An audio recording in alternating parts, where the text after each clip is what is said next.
అటువంటి సైన్యం కావాలి. సైన్యం అయిదామా? సిద్ధంగా ఉన్నారా? ఎట్లయితే ఉద్యమం అప్పుడు కడుపు కట్టుకొని కాలు కట్టుకొని పనిచేసినామో ఇప్పుడు అట్లా పనిచేయాల్సినటువంటి అవసరం ఉన్నది.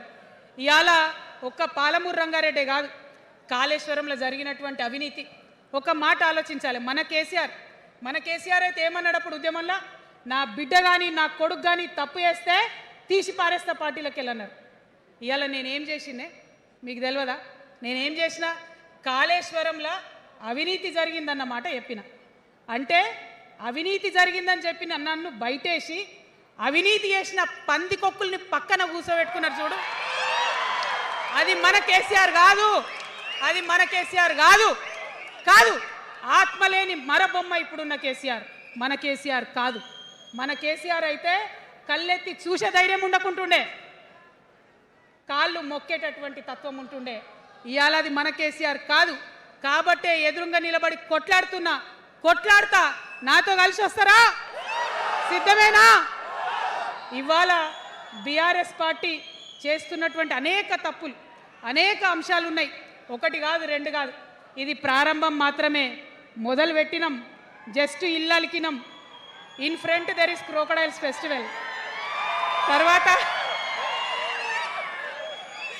తర్వాత చాలా చెప్పేది ఉంది, అప్పుడు చెప్దాం. ఇప్పుడు ఏం జరుగుతుంది ఈ రాష్ట్రంలో? ఒక కర్కోటకుడు ఆయన పరిపాలన జరుగుతుంది. బాధ అనిపిస్తుంది ఒక పొలిటికల్ లీడర్ని కర్కోటకుడు అనాలంటే. కానీ అనక తప్పని పరిస్థితి.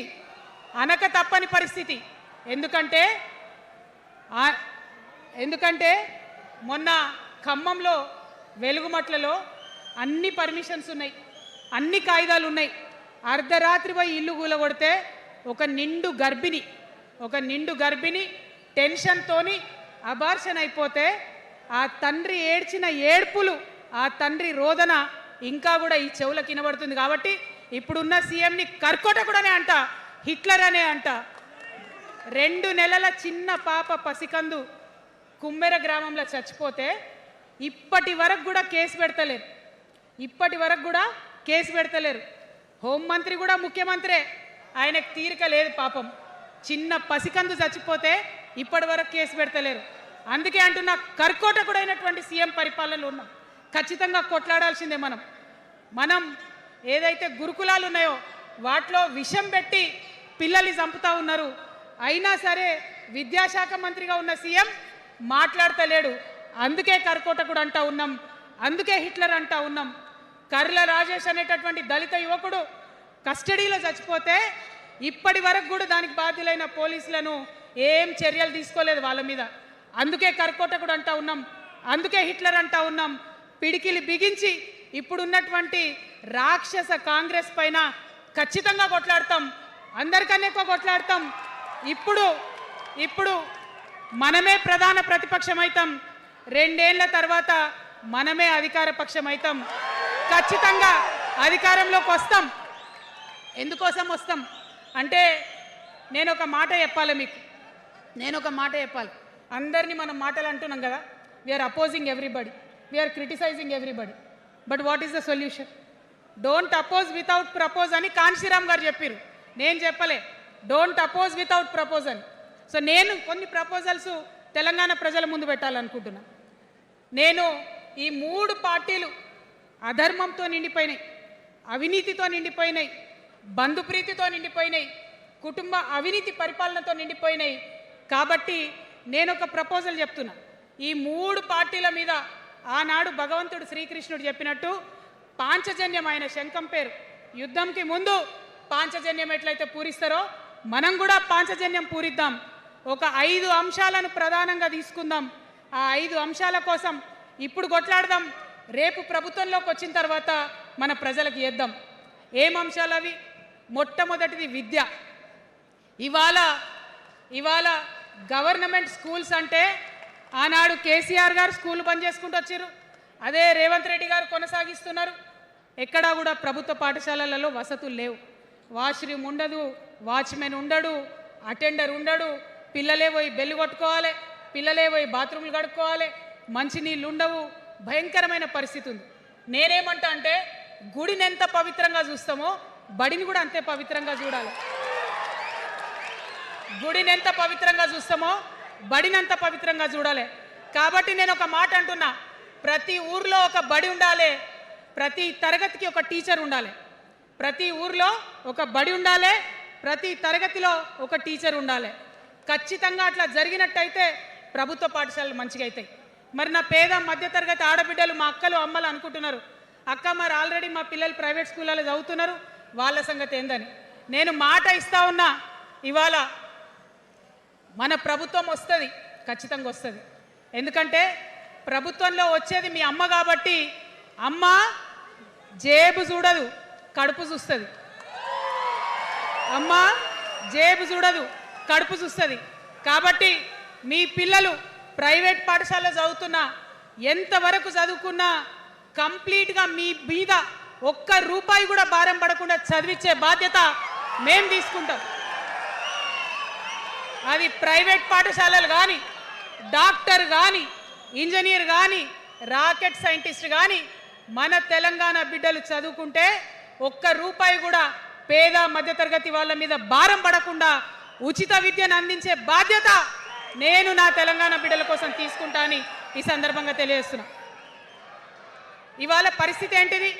యూనివర్సిటీలో ఉన్న పిల్లలు అంతకుముందు తెలంగాణ రాకముందు నేను చూసిన రక్తం అమ్ముకునేది డబ్బులు లేకపోతే. ఇవాళ ఏం చేస్తున్నారు? బావర్చి కాడ గిగ్ వర్కర్ లెక్క గోడ మీద కూర్చొని వెయిట్ చేస్తున్నారు. అవునా కదా? ఎందుకంటే ఆ గిగ్ వర్కర్ చేస్తే అంతో ఇంతో పైసలు వస్తాయి, పేరెంట్స్ మీద ఆధారపడకుండా ఉండొచ్చు అని. మరి యూనివర్సిటీలను పట్టించుకున్నామా? బీఆర్ఎస్లో ఉన్నప్పుడు 10 ఏళ్ళు ఒక్క రూపాయి కూడా ఇవ్వలేదు యూనివర్సిటీకి. ఆ యూనివర్సిటీ మిత్రులకు, పాఠశాలలో ఉన్నటువంటి వారందరికీ నేను ఒకటే ప్రపోజల్ చేస్తున్నా, మీరు ఎంత చదువుకుంటారో చదువుకోండి, ఒక్క రూపాయి కూడా మీ మీద భారం పడకుండా చదివించే బాధ్యత తెలంగాణ రాష్ట్ర సేన తీసుకుంటుంది. ప్రైవేట్ పాఠశాలలు కూడా బాగుంటాయి, ప్రభుత్వ పాఠశాలలు కూడా బాగుంటాయి, కానీ భారం తల్లిదండ్రుల మీద పడదు. అది మీ అమ్మ ప్రభుత్వంలో జరగబోతుందని, మీ తల్లి ప్రభుత్వంలో జరగబోతుందని మీకు మాటిస్తా ఉన్నా. సెకండ్, మనకేమవుతుంది? మన తెలంగాణలో పేద మధ్యతరగతి ప్రజలకు ఏమవుతుంది? ఎవరన్నా ఇంట్లో రోగం వస్తే, ఒక యాక్సిడెంట్ అయితే ఇల్లు గుల్లవుతుంది.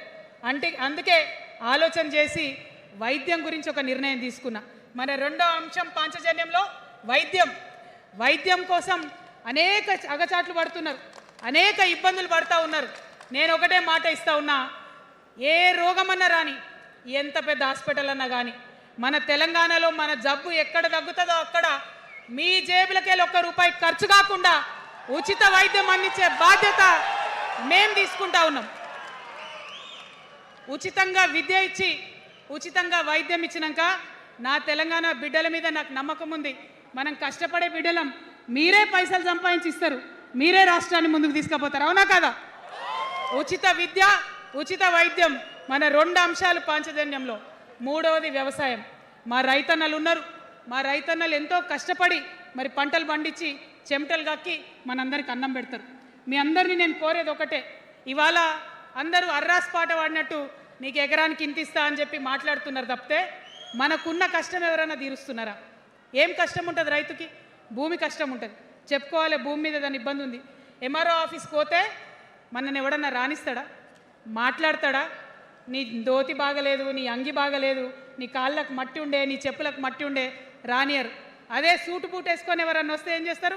పిలిచి కూర్చోబెట్టి, చేంబర్లో కూర్చోబెట్టి, చాయ్ ఇచ్చి, కాఫీ ఇచ్చి అన్ని పనులు చేసి పంపుతారు. మన ప్రభుత్వం రాబోతా ఉంది. ఆ ప్రభుత్వంలో రైతే రాజు అనేటటువంటి నినాదాన్ని నిజం చేస్తాం. ప్రతి పోతే సపరేట్ కౌంటర్ ఉండాల్సిందే, కుర్చీ మీద కూర్చోబెట్టాల్సిందే, మీకు పని చేసి పెట్టాల్సిందేనని ఈ సందర్భంగా నేను తెలియజేస్తా ఉన్నా. నేను రైతునని గర్వంగా చెప్పుకునే విధంగా మేము పరిపాలన చేస్తాం. అది కాకుండా మిగతా ఏదైతే టైంకి రావాల్సిన కరెంటు, ఇప్పుడు రేవంత్ రెడ్డి గారి దయ వల్ల మళ్ళీ రాత్రిపూట కరెంట్ వస్తుంది, అట్లా ఉండదు. రేపు మన ప్రభుత్వం వస్తుంది, టీఆర్ఎస్ ప్రభుత్వం వస్తుంది. వచ్చినాక 24 గంటలు నాణ్యమైన కరెంటు, పొద్దుటిపూట కరెంటు, రైతులకు ఉచిత కరెంట్ ఇస్తాం. అదేవిధంగా యూరియా కావచ్చు, కొనుగోలు కేంద్రాలు కావచ్చు, మీరు ఎక్కడ పోయి అడగాల్సిన అవసరం లేకుండా అన్నీ మీ దగ్గరకు వచ్చేటట్టు చేస్తాం. మరి అనేక అంశాలు ఉన్నాయి రైతుల గురించి మాట్లాడేటి. ఇప్పుడు ఎంత గోసపడుతున్నారో తెలుసు. ఒక్కొక్కటి మాట్లాడుకుంటూ వెళ్దాం. రైతుని రాజుని చేసేది నినాదంగా ఉండే దాన్ని నిజం చేస్తామని మాత్రం మీ చెల్లెగా, సోదరిగా నేను మీకు మాట ఇస్తూ ఉన్నాను. ఇక 4వ అంశం ఉపాధి.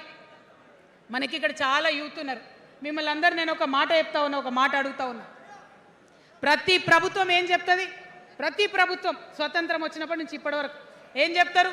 ఉద్యోగాలు ఇస్తాం, ఉద్యోగాలు ఇస్తాం, ఉద్యోగాలు ఇస్తాం. అవునా? అసలు నాకు మాట తెలియక అడుగుతా. ఒక యువ మిత్రుడు ఉంటే, ఒక యువతి ఉంటే, నేను వ్యాపారం చేసుకోవాలనా, నేను ఉద్యోగం చేసుకోవాలనా, నేను కళారంగానికి పోవాలనా, నేను ఇంకోటి కావాలనా అనే స్వేచ్ఛ నాకు ఉండాలి కదా, నాకు ఉండాలి. కానీ ప్రభుత్వాలు మనకేం చెప్తాయి? నువ్వు ఉద్యోగం చేయి, 9 to 5 ఉద్యోగం చేయి, బానిస బతుకునేటటువంటి కండిషనింగ్ చేస్తూ ఉన్నాయి. ఇప్పుడు చాలామంది యూత్తో నేను మాట్లాడినా, నాకు ఒక మాట చెప్తా ఉన్నారు, అక్క మా పరిస్థితి ఎంత ఘోరం ఉందంటే బయట ఉద్యోగం దొరుకుతలేదు చదువుకున్న చదువుకి. మా అమ్మ సెల్ఫ్ హెల్ప్ గ్రూప్లో ఉండి ఆమె 2 లక్షల రూపాయలు తీసుకొచ్చి ఇస్తే నేను బండి కొనుక్కోవాలి, ఆమె 3 లక్షల రూపాయలు తీసుకొచ్చి నాకు ఇస్తే నేను ఆటో కొనుక్కొని నడుపుకోవాలి. వయసు వచ్చిన కొడుకుని, వయసు వచ్చిన బిడ్డని తల్లి దగ్గర చేయి జాపాలంటే నామోష్ అనిపిస్తుంది అక్క అని అనేక మంది చెప్పారు. అందుకే నేను చెప్తా ఉన్నా, ఉపాధి అంటే కేవలం ఉద్యోగం కాదు. ఉపాధి అంటే మన ప్రభుత్వంలో, రేపు రాబోయేటటువంటి మీ అమ్మ ప్రభుత్వంలో 2 లక్షల రూపాయల నుంచి మొదలు పెడితే 20 కోట్ల రూపాయలకు కూడా మనము మీ వ్యాపారానికి సంబంధించిన ఐడియాతో మీరు వస్తే బ్యాంకులతో సంబంధం లేకుండా నా యువకులను, నా యువతులను నమ్మి ఆ లోన్ డైరెక్ట్గా మీకు ఇవ్వడం జరుగుతుంది. ఎందుకోసం ఈ మాట చెప్తా ఉన్నా అంటే, మన తెలంగాణ బిడ్డలకు మంచి సృజనాత్మకత ఉంది, ఆలోచించే శక్తి ఉంది, కష్టపడే తత్వం ఉంది. ఇవన్నీ కూడా మంచి వ్యాపారవేత్తలకు ఉండేటటువంటి లక్షణాలు. కానీ వచ్చినటువంటి ఏ ప్రభుత్వాలు కూడా మనకు చేయూతనియ్యలే. ఖచ్చితంగా నా యూత్ని నేను నమ్మాలనుకుంటున్నా, నా యూత్కి నేను డబ్బులు ఇవ్వాలనుకుంటున్నా. వాళ్ళ చేతిలో డబ్బులు పెట్టి వాళ్ళు ఇంకెంత సంపాదన నా తెలంగాణ రాష్ట్రానికి ఇస్తారో చూడాలని నేను అనుకుంటున్నా. యూత్ ఎంపవర్మెంట్ గ్రూప్స్ తయారు చేస్తాం. 2 lakhs to 20 crores వరకు డైరెక్ట్గా గవర్నమెంట్